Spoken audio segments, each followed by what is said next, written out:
전에 사역한 내용의 일부입니다. 우리는 지구촌 구석구석을 살펴보는 마음, 눈이 있어야 합니다. 미국에 사니까 또 남과 비교하느니라 내가 상대적으로 가난하다, 늘 그렇게 불평하고 불만하고 만족하지 못하는 그런 삶을 사는데, 우리 미국 밖을 보는 그런 눈이 있어야 돼요. 사도행전 4장에서 우리는 초대교회가 큰 은혜를 받고 자기 소유를 이렇게 팔아서 가난한 사람들의 필요를 나눠주는 그런 놀라운 은혜의 사건을 지난주에 우리가 살펴보았습니다. 우리가 말씀을 듣고 큰 은혜를 받는 것은 그 받은 은혜를 우리 삶의 현장에 실천하기 위한 것입니다. 이웃의 고통, 그리고 질병, 그리고 굶주림을 구체적으로 이렇게 도와주는 발걸음이 저와 우리 가정, 우리 성도들의 가정에 있기를 주의 이름으로 축복합니다. 오늘 사도행전 5장 1절에서 11절에 나오는 사건은 아나니아와 삽비라 부부가 명예에 대한 욕심, 또 바나바 사도가 헌신한 것에 대한 시기한 마음, 그리고 돈에 대한 욕심 때문에 성령님을 속이다가 하나님의 심판을 받은 내용입니다. 초대교회가 3,000명에서 5,000명으로 이렇게 막 불어나고 교회가 성장하고 은혜가 넘치고 사랑으로 구제가 넘치는 놀라운 역사가 일어났습니다. 그러나 초대교회가 결코 낭만적이거나 진리로만 넘쳤던 것은 아닙니다. 왜냐하면 이 아나니아와 삽비라가 이 교회 공동체를 속임으로써 사단의 공격을 받았기 때문입니다. 그래서 성령으로 충만하고 교회가 부흥할 때 조심하고 경계해야 될 부분이 바로 이 부분입니다. 이스라엘이 가나안 땅을 정복에 들어가는 과정에서 여리고성을 점령할 때도 비슷한 사건이 발생했습니다. 아간이라고 하는 사람이 여리고에서 돈과 옷을 훔침으로써 가나안 정복에 찬물을 끼얹었습니다. 초대교회가 성령과 구제가 넘쳤어도 완전하지 않았다는 것은 우리에게 큰 교훈이 됩니다. 오늘 이 시대에도 교회를 너무 거룩하게 보거나 교회를 과대평가하는 실수를 범해서는 안 됩니다. 은혜가 넘치는 사람, 성령이 충만한 사람에 대해서도 과대평가하면 실수합니다.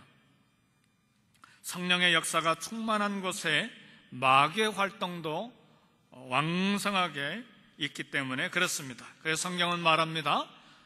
선줄로 생각한 자는 넘어질까 조심하라, 그렇게 말씀합니다.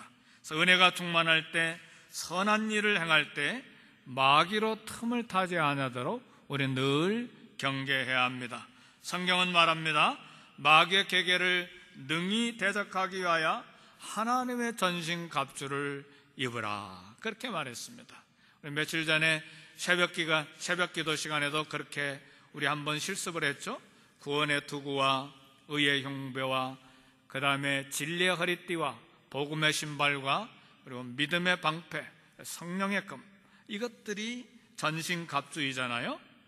구원에 대한 확신, 그리고 우리가 그리스도의 피로 말미암아 의롭게 되었다는 의인에 대한 확신, 그리고 거짓이 없는 진리, 그리고 복음, 그리고 믿음, 그리고 성령의 검인 이 말씀으로 전신갑주를 입어야 마귀의 계계를 능히 대적할 수가 있다, 그런 말이죠. 특별히 교회는 물질 문제에 늘 신중해야 합니다. 사단의 시험이 여기서부터 시작되는 경우가 많기 때문에 그렇습니다. 아나니아와 삽비라가 참 재산을 팔아서 헌금했기 때문에 우리가 너무 쉽게 도매금으로 이 사람들 별 볼 일 없는 사람이다, 그렇게 생각해서는 안 됩니다. 교회를 건축하고 개척거회하고 교회 증축할 때 자기 땅 팔고 자기 집 팔아가지고 헌금 내는 사람 있어요? 그러나 아나니아와 삽비라는 이 일을 행한 사람이에요. 그러니까 가볍게 생각해서는 안 됩니다. 훌륭한 분들이에요. 보통의 사람이 아니죠. 작은 사람들이 아니죠. 문제는 헌금의 동기가 가난한 자를 구제하는 데 있지 않았다는 말이에요. 그들의 헌금 목적은 교회의 칭찬, 교회의 명예를 얻는 데 있었어요.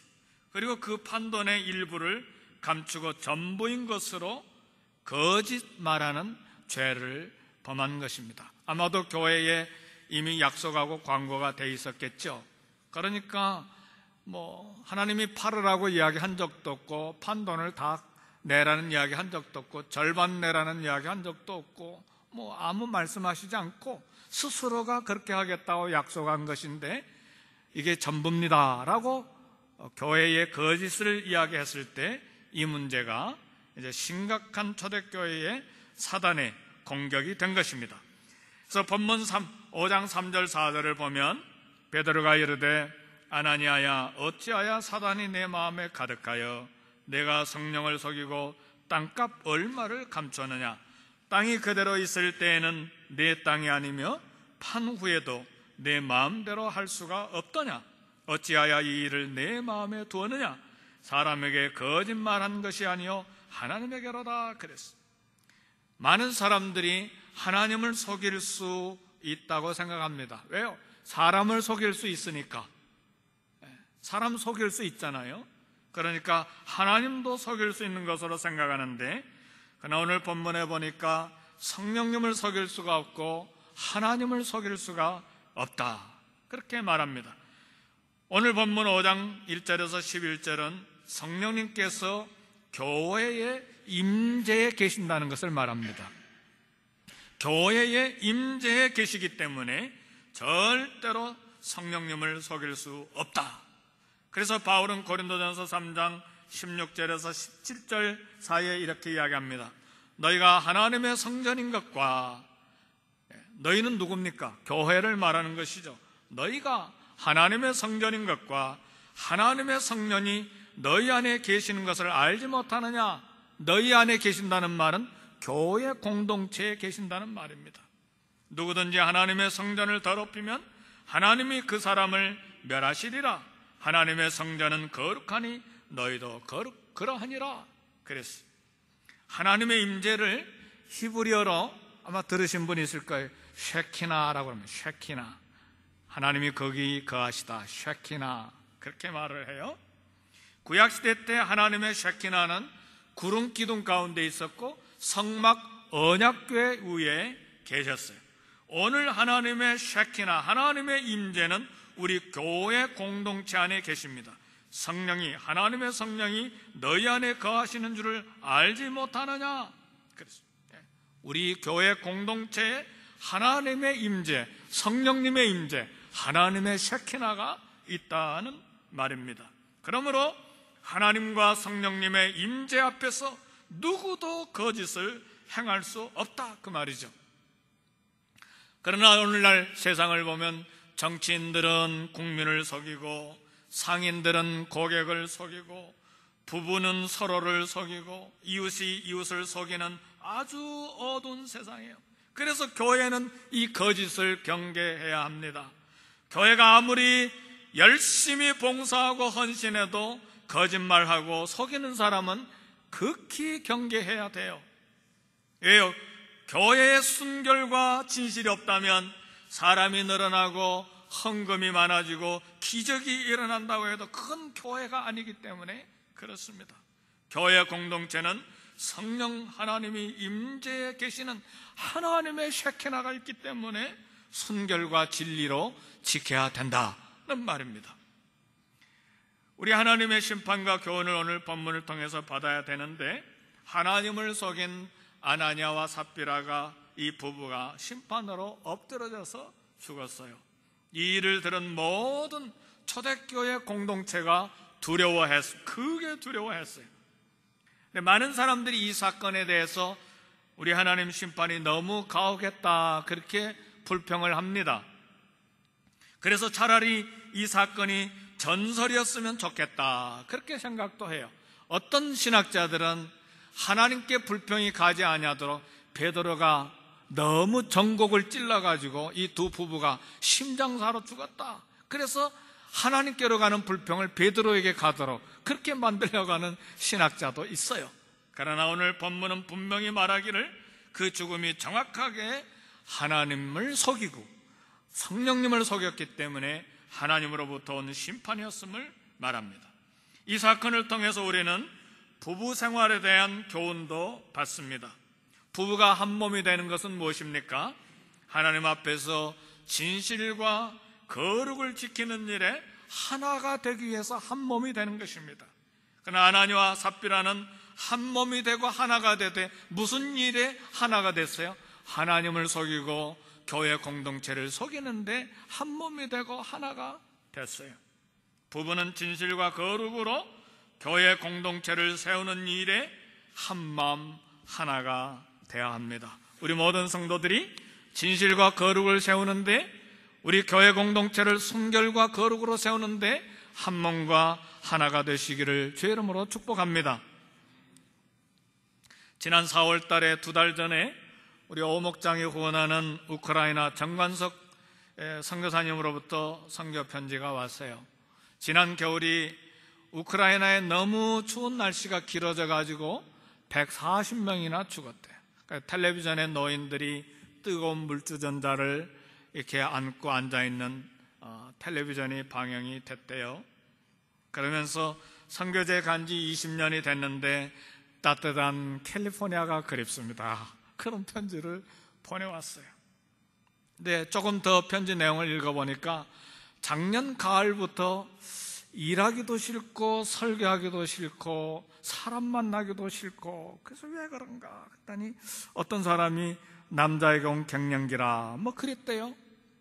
지금은 좀 좋아졌다는데, 제가 볼 때에 갱년기가 아니고 선교사들이 사역이 지치면 번아웃 됩니다. 탈진이 돼요.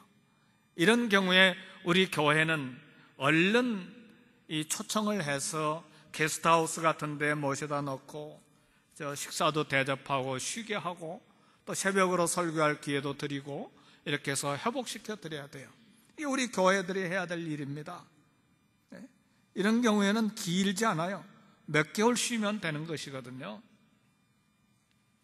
칠목장이 후원하는 선교사님은 북한 라산에서 유치원과 타가소 사역을 해요. 몇 개월 전에 급하게 불러서 갔는데 지금까지 아무런 소식이 없어요.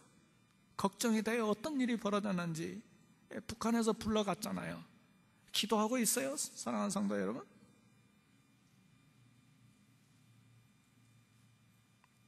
이 목장의 인도 콤바이의 김용룡 선교사님, 2년 전에 선교제에서 사모님 질병으로 잃었어요. 우리 이혜미 선교하는 멕시코 이정식 선교사님, 물이 없는 지역에서 사역하느냐라 씨름하고 있어요. 우리 사랑하는 교회와 8개 목장이 후원하는 10분의 선교사님들이 이름도 없이 빛도 없이 열악한 선교지에서 그들의 일생을, 그들의 젊음과 인생의 황금기를 다 들여서 헌신하고 있어요. 사랑하는 성도 여러분, 피를 흘려 죽으신 우리 주님의 십자가 앞에서, 그리고 이 선교지에서 헌신하고 계시는 후원하는 선교사님들 앞에서 우리 함께 생각할 것이 있어요.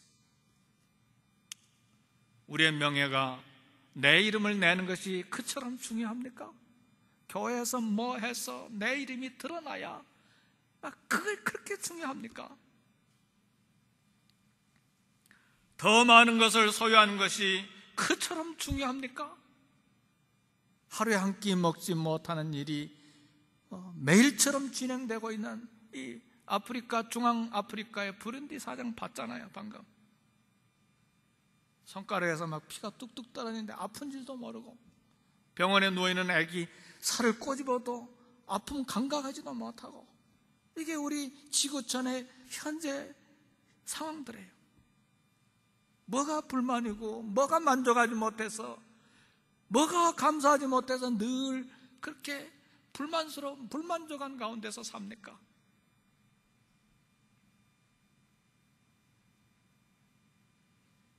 마음속에 있는 욕심을 비전과 꿈이라고 말해서는 안 됩니다. 욕심이 잉태하면 죄를 낳고 죄가 장성하면 사망을 낳는 것이에요. 그래서 아나니와 삽비라가 죽은 거예요.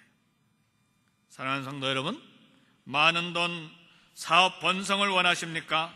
그러면 하나님 앞에서 그 목적을 분명하게 말씀을 드려야 돼요. 주의 이름의 증거와 가나안 이웃과 꼭 나누겠다는 비즈니스 목적을 분명하게 하나님께 말씀을 드려야 돼요. 그리고 돈을 많이 벌게 해달라고, 그리고 비즈니스가 성공하게 해달라고 말씀을 드려야 돼요. 그리고 돈이 많이 벌리면 내 집 먼저 사고 그 다음에 내 좋은 차 먼저 사면 안 돼요.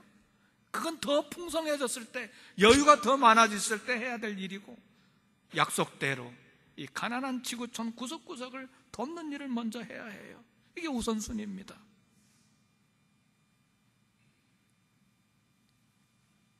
갈라디아서 2장 20절, 내가 그리스도와 함께 십자가에 못 박혔나니 그러므로 이제는 내가 사는 것이 아니요 오직 내 안에 그리스도께서 사시는 것이라. 내 안에 그리스도께서 사시는 것이라. 그리스도께서 내 안에 임재해 계시고 그리스도의 샤키나가, 하나님의 샤키나가, 성령의 임재와 성령의 샤키나가 내 안에 있다. 이 얼마나 놀라운 기적의 역사입니까? 얼마나 놀라운 축복이요 은혜입니까? 이 은혜를 인하여 오늘 나와 우리 가정이 이 지구촌에 있는 우리 이웃에 있는 고통과 가난과 질병을 향해서 무엇을 해야 될 것인지 구체적으로 생각하고 계획하고 실천하는 발걸음을 내딛기를 주의 이름으로 축복합니다. 우리 기도하십시다.